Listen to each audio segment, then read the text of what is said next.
حضرت خلیل اللہ نے اللہ سے دعائیں مانگ مانگ کے بیٹا لیا تھا. عمر کا پچھلا حصہ ہے، اولاد نہیں ہے.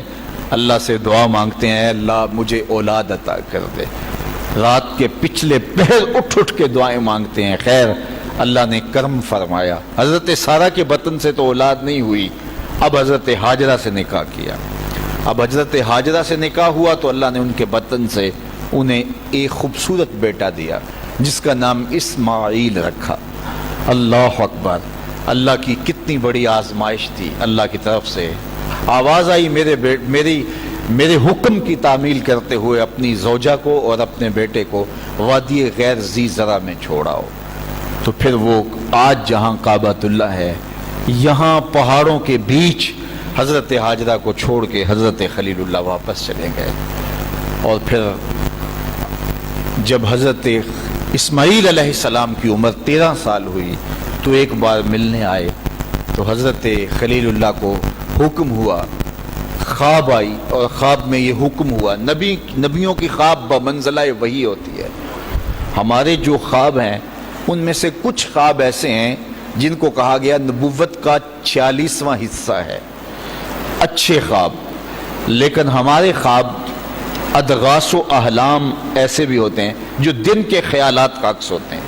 کچھ ہمارے خواب ایسے ہوتے ہیں کہ جو شیطان کی طرف سے ہمارے اوپر ہوتے ہیں، شیطانی خیالات کا عکس ہوتے ہیں. لیکن کچھ خواب ایسے ہوتے ہیں کہ جو ہے وہ اچھے اور صالح خواب ہوتے ہیں. لیکن نبی کا کوئی خواب ادغاث احلام نہیں ہوتا. نبی کا کوئی خواب جو ہے وہ شیطانی خیال کا نتیجہ نہیں ہوتا، اس لیے کہ نبی پر شیطان وسوسہ اندازی نہیں کر سکتا. اور اگر اس امکان کو مان لیا جائے تو ساری شریعت مشکوک ہو جاتی ہے. تو یہ امکان ہی نہیں ہے کہ نبی پر شیطان اثر انداز ہو سکے. اللہ اکبر! نبی تو نبی رہا. نبی کے سچے غلام جو ہیں، شیطان تو ان کے راستے میں رکاوٹ نہیں ڈال سکتا جب وہ اللہ کی طرف سے دیے ہوئے تقوی سے مالا مال ہو جاتے ہیں. خیر، تو خواب دیکھا کہ میں بیٹے کو ذبح کر رہا ہوں.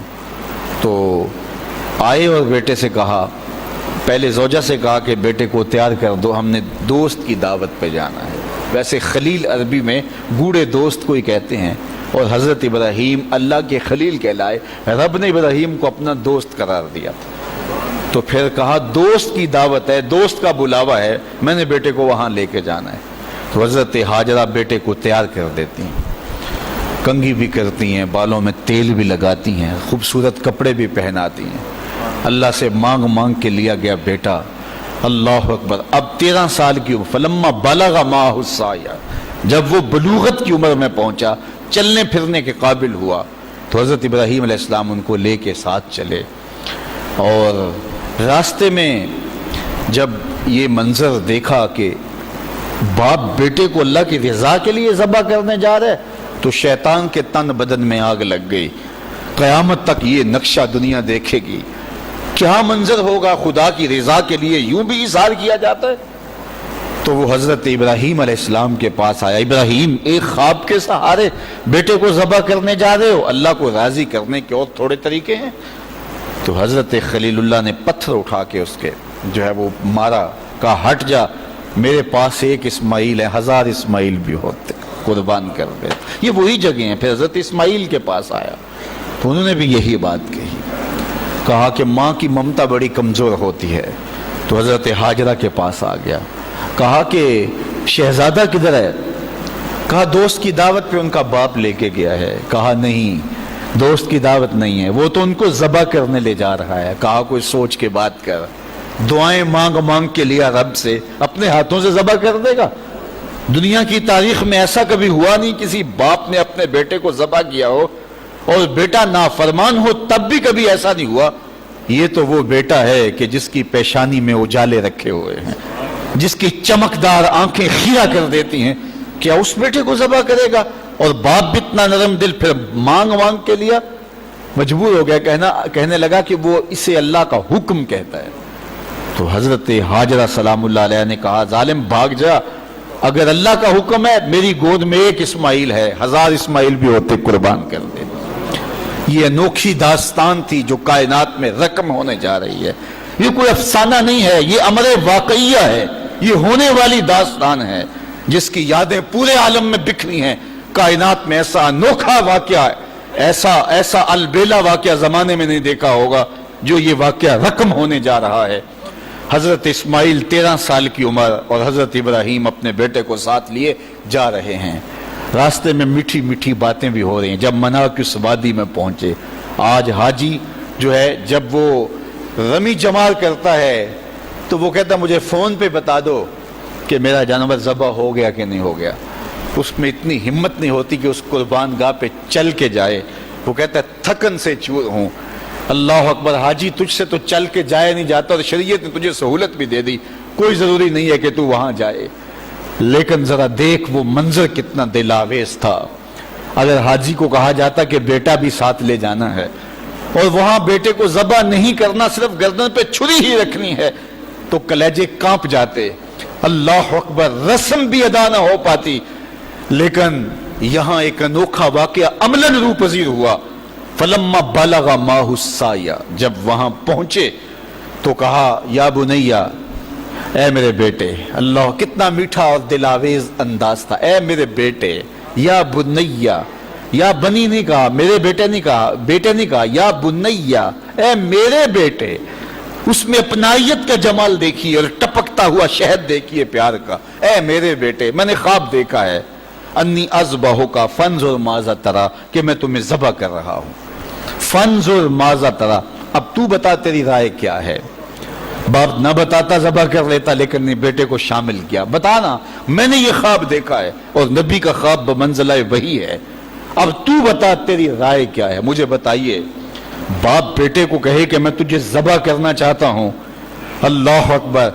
باپ اپنی مرضی سے بعض اوقات کسی بیٹے کی کسی خدمت کی وجہ سے اس کو تھوڑا سا زیادہ دے دے، یا اس سے شفقت کا رخ زیادہ ہو، یا اس کو کچھ ترجیح دے دے، تو دوسرے بیٹے ناراض ہو جاتے ہیں اور باپ کے خلاف جا کے اپنے چچاؤں سے اور دوسرے رشتہ داروں سے بات کرتے ہیں کہ ہمارا باپ ظالم ہو گیا ہے. یار اس کا روح سخن تھوڑا سا دوسرے بیٹے کی طرف ہوا تو جا کے شور کر دیا اولاد نے کہ میرا باپ ظالم ہو گیا ہے. لیکن ذرا یہاں کہانی دیکھیے باپ کیا بول رہا ہے. بیٹا میں تجھ کو ذبح کرنا چاہ رہا ہوں. فانظر ماذا تری، مجھے بتا تیری رائے کیا ہے. تو بیٹا کیا جواب دیتا ہے؟ کائنات میں ایسا منظر نہیں دیکھا ہوگا. بیٹا خاموش ہو جاتا، سر جھکا لیتا. یہ بھی بڑی بات تھی، امتثال امر تھا. بیٹا کہتا جی جس طرح آپ نے دیکھا میں تو کچھ نہیں کہہ سکتا، یہ بھی امتثال امر تھا. بیٹا کہتا ٹھیک ہے آپ کر لیجیے جو آپ نے کرنا ہے. تو یہ بھی امتثال امر تھا. لیکن جو بیٹے نے کہا، کائنات نے ایسا منظر یہ بھی نہیں دیکھا ہوگا. بیٹے نے یہ نہیں کہا ہاں کر لیجئے، بیٹے نے یہ نہیں کہا کہ خاموشی اختیار کر لی، گردن جھکا لی. ذرا دیکھیے، بیٹے نے کہا یا آباتے. باپ نے کہا تھا نا یا بنیا، اے میرے بچے، اے میرے بیٹے. تو جب یہ بات سن لی کہ میں تجھے ذبح کرنا چاہتا ہوں تو بیٹے کا لہجہ تبدیل نہیں ہوا. اللہ اکبر. آج بیٹا ہو تو کہے باپ ہو صفاق ہو، لیکن اس کے باوجود لہجہ کہ یا آباتے، اے میرے ابو. ذرا اس سے شہد ٹپکتا ہوا دیکھیے اور اس سے خدمت گاری کا جذبہ دیکھیے. یا آباتے، اے میرے ابو. آگے کیا ہے؟ یا آباتے فعل ما تومر، ابو ذبح کیا ہے، جو بھی کرنا ہے کرو. یا آباتے ذبح نہیں کہا، اے ابو ذبح کر دیجئے. ذبح کا جواب ذبح میں دیا جاتا نا، لیکن بیٹا 2 قدم آگے بڑھ گیا. یا آباتے فعل ما تومر، ابو ذبح کیا ہے، جو بھی کرنا ہے کیجئے. باقی رہی بات میری، یہ کام آسان تو نہیں کہ گردن پہ چھری چلے اور میں تڑپوں نہ، لیکن اللہ کی مدد ہو تو یہ مشکل بھی دی. ستاجدونی انشاءاللہ من الصابرین.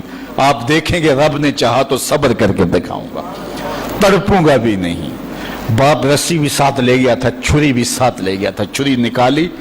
یہ کوئی قصہ نہیں، یہ کوئی افسانہ نہیں ہے، یہ حقیقت اور امر واقعیہ ہے. چشم فلک نے پہلی مرتبہ یہ منظر دیکھا. آج حوریں بھی دیکھ رہی تھی، غلمان و رضوان بھی دیکھ رہے تھے، فرشتے بھی جھک جھک کے دیکھ رہے تھے. مالک قیامت آنے والی ہے. کہا تمہیں بتانا چاہتا ہوں، تم کہتے تھے انسان کو خلیفہ بنا رہے، سجدے تو ہم کرتے ہیں، عبادتیں تو ہم کرتے ہیں، یہ تو لڑائی کرے گا، دھینگا مشتی کرے گا. اب دیکھو میرے بندے کی ادا کو، میرے بندے کی اطاعت اور فرما برداری کے رنگ بھی دیکھو. اللہ اکبر. باپ نے بیٹے کو لٹایا، رسیوں سے بدن جکڑ لیا، ہاتھ میں چھری پکڑی ہے. اللہ اکبر. حضرت اسماعیل کو لٹایا. قرآن نے وہ باقاعدہ منظر نگاری کی ہے. فلما اسلما وتلہ للجبین، جب دونوں راضی ہو گئے. کس بات پہ راضی ہو گئے؟ کہ فلاں نمبر کی گاڑی خرید لیں، فلاں کوٹھی اور فلاں بنگلہ خرید لیں. نہیں، دونوں راضی ہو گئے. باپ ذبح کرنے پہ راضی ہو گیا اور بیٹا ذبح ہونے پہ راضی ہو گیا. اسلام اسے کہتے ہیں فلما اسلما. یہاں لفظ جب دونوں نے رضا کر لی، طے کر لیا، دونوں نے سر جھکا لیا. الاسلام گردن نہادن، اسلام کا معنی گردن رکھ دینا. تو دونوں نے جب گردنیں رکھ دی اللہ کے حکم پر، باپ ذبح کرنے پہ تیار ہو گیا اور بیٹا ذبح ہونے پہ تیار ہو گیا. سینے میں دل رکھنے والے ہو، بیٹے کا ذبح کے لیے تیار ہو جانا چھوٹی بات نہیں تھی، لیکن باپ کا اپنے ہاتھوں سے بیٹے کو ذبح کرنا یہ اس سے بھی بڑی بات تھی. یہ تماشائے لبے بام نہیں تھا. لیکن آج زمانہ اس منظر کو دیکھ رہا ہے. منا کے سیاہ پہاڑوں میں یہ کہانی رقم ہونے جا رہی ہے. باپ نے ہاتھ میں چھری پکڑی اور بیٹے کو لٹایا. قرآن بتاتا ہے فلما اسلما، جب دونوں راضی ہو گئے، وتلہ للجبین، اور باپ نے بیٹے کو پیشانی کے بل لٹایا. اس پر مفسرین نے دو باتیں کی ہیں. للجبین کا معنی کیا ہے کہ پیشانی کے بل لٹایا، پیچھے سے ذبح کرنا چاہ رہے تھے. اور دوسرا یہ ہے کہ جس طرح جانور کو ذبح کیا جاتا ہے تو اس کی گردن کو بل دے کر کے ماتھا زمین پہ لگایا جاتا ہے کہ رگیں تن جائیں اور گردن کھل جائے تاکہ ذبح کرنے میں آسانی ہو. تو کہا کہ گردن کو جو ہے وہ کشادہ کرنے کے لیے آپ کا نازک گلا گھما کر کے پیشانی پہاڑ پتھر کے ساتھ لگائی اور رگیں تن گئی. پورا بدن جکڑا تھا رسیوں سے، اور حضرت اسماعیل نے، ابراہیم نے خود بھی پٹی باندھی تھی کہ یہ منظر اتنا آسان تو نہیں ہے. اللہ اکبر. اچانک حضرت اسماعیل نے کہا ابا جان میری رسیاں کھول دو. بیٹا کیا ہوا؟ کہا کھول دو رسیاں. بیٹا ابھی تو کہہ رہے تھے یا ابا تفعل ما تؤمر، جو کرنا ہے کیجئے، اب کیا بول رہے ہو؟ کہا کل کا مورخ لکھے گا باپ ذبح کرنا چاہتا تھا، بیٹا ذبح ہونا نہیں چاہتا تھا. باپ نے باندھ کے کیا ہے. کھول دو رسیاں، نہیں تڑپوں گا. رسیاں کھول دی گئیں. حضرت ابراہیم نے ہاتھ میں چھری پکڑی ہے لیکن پٹی برابر بندھی ہے. بیٹے فلما اسلما وتلہ للجبین. اللہ اکبر. تو پوری قوت کے ساتھ چھری کو نازک ریشم جیسی گردن پہ رکھا. ابراہیم تیرے حوصلے پہ قربان، اسماعیل تیری فرما برداری پہ قربان. اقبال بولے یہ فیضان نظر تھا یا کہ مکتب کی کرامت تھی، سکھائے کس نے اسماعیل کو آداب فرزندی. بیٹا لیٹا ہے، رسیاں بھی کھلی ہیں، تڑپتا بھی نہیں ہے، آہو فغاں بھی نہیں کرتا، آنکھوں میں آنسو بھی نہیں ہیں. باپ نے ہاتھ میں چھری پکڑی ہے، بیٹے کی نازک ریشم جیسی گردن پہ رکھی اور پوری قوت سے چھری کو دبا دیا. لیکن ہوا کیا کہ ایک بال بھی نہیں کٹا. چھری کو پاس پڑے پتھر پہ مارا. لکڑی پڑی تھی، پتھر پڑا تھا، مارا، وہ کٹ گیا. لما تقطعی یا سکین، اے سکین ہے چھری تو کیوں نہیں کاٹتی؟ اللہ اکبر. چھری نے زبان حال سے آواز دی ابراہیم الخلیل یامرنی والجلیل ینہانی. خلیل مجھے ایک بار کاٹنے کا کہتا ہے، وہ خلیل، وہ کبیر، وہ رب، وہ جلیل 70 بار کہتا ہے، خبردار ایک بال بھی کاٹا. کہا تیرا کام تو کاٹنا تھا. چھری بولی آگ کا کام بھی تو جلانا تھا. جس نے آگ کو جلانے سے روکا آج اس نے مجھے کاٹنے سے روک دیا. سمجھے اس سے یہ بھی تو نتیجہ نکل سکتا، چلو جان چھوٹی، میرا قصور تو نہیں تھا، لیکن اللہ کے حکم کو پورا کرنے کا جذبہ تھا. پتہ نہیں دل میں کیا بات آ گئی کہ چھری کو روک دیا گیا. پھر استغفار پڑا اور چھری تیز کی اور گردن پہ رکھ کے پورا زور لگا دیا. گردن کٹ گئی، خون بہنے لگا. خوش ہو گئے کہ بڑا کام تھا کر گزرا. جلدی جلدی پٹی کھولی تو دیکھا ذبح ہونے والا بیٹا نہیں دمبا تھا. اللہ اکبر. دمبا پڑا تھا اور بیٹا پاس کھڑا مسکرا رہا تھا. تو حضرت خلیل کی زبان سے بے ساختہ نکلا اللہ اکبر. تو حضرت اسماعیل بولے لا الہ الا اللہ واللہ اکبر. پاس جبریل کھڑے تھے، کہا اللہ اکبر وللہ الحمد. آواز آئی فلما اسلما وتلہ للجبین ونادیناہ ان یا ابراہیم قد صدقت الرؤیا انا کذالک نجزی المحسنین. آواز آئی ابراہیم تو نے واقعی خواب پورا کر دکھایا.